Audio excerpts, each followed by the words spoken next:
En 1950, le 28e jour du mois de janvier, 10e jour du mois de Shvat, Shabbat par Bo, le rabbi précédent a quitté ce monde physiquement.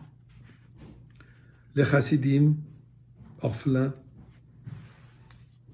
ont prié, ont demandé, encouragé le rabbi, donc le gendre du rabbi précédent, le rabbi Shlita, pour qu'il accepte la position, le trône de Nesiut pour qu'il devienne le Rebbe. Durant toute l'année, le Rebbe a refusé. Mais finalement, à la première Hiloula du rabbi précédent, le soir du 10e au 11e jour du mois de Shvat, le Rebbe a eu un Farbrengen au 770, relativement grande foule, et à un certain moment durant ce Farbrengen, les chassidim ont réalisé en grande excitation que le rabbi accepte finalement, officiellement, cette position. Et ceci a eu lieu pendant que le rabbi a commencé à prononcer le Mahamar, le discours chassidique, ce qui est connu chez tous les rabbis. Ça c'est le moment où officiellement il accepte la Nesiut. Et le Mahamar commence avec les paroles Bossi le Gani Achoti Kala. Parole de le roi Salomon, Shlomo HaMelech, Dieu de dire je suis revenu dans mon jardin. D'ailleurs, ce discours, il est basé sur un discours que le rabbi précédent avait préparé l'année d'avant à l'occasion de la Hiloula du Yortzeit de sa grand-mère, la rabbinite Rivka. Mais ce discours n'est pas juste un discours. Ceci, en réalité, était la pierre angulaire, la base fondamentale de toute la Nesiut, de tout le règne du Rebbe. Comme il nous dit dans ce Mamar, que nous sommes la 7e génération, commençant depuis l'Alter Rebbe est le fondateur du mouvement Chabad, et nous sommes cette génération. Et nous, comme 7e génération, nous avons une mission particulière. Et le Rebbe explique. Il est dit dans le Mamar, le Medrash, de dire que quand Dieu a créé le monde, la présence divine était dans le Gan Eden, où Adam Arishon a été placé.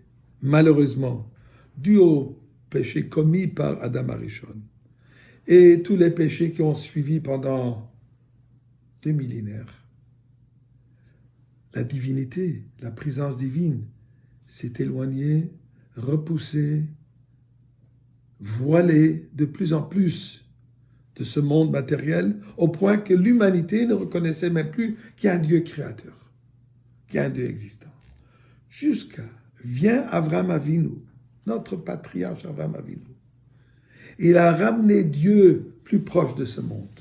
Comme il dit, du 7e ciel, il a ramené afin que le monde reconnaisse, accepte la croyance monothéique.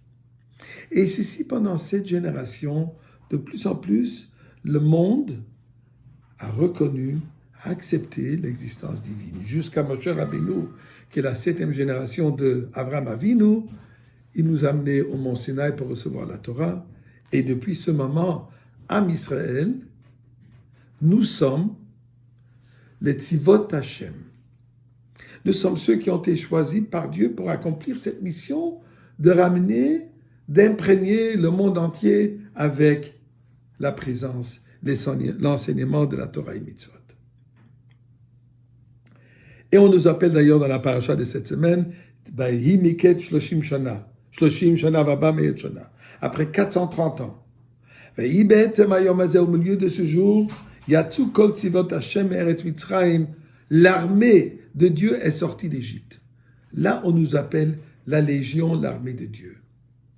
Qu'est-ce que ça veut dire l'armée de Dieu? C'est quoi ce sens de l'armée? Eh bien, le mot Tsava, nous explique le Rebbe dans la Mamar, à 3 explications. D'abord, armée.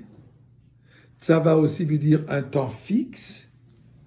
Tsava veut aussi dire couleur, la beauté, des couleurs variées. Eh bien, nous dit le Rabbi, Ça, c'est notre mission. Comme l'armée d'Akadosh Baruch Hu.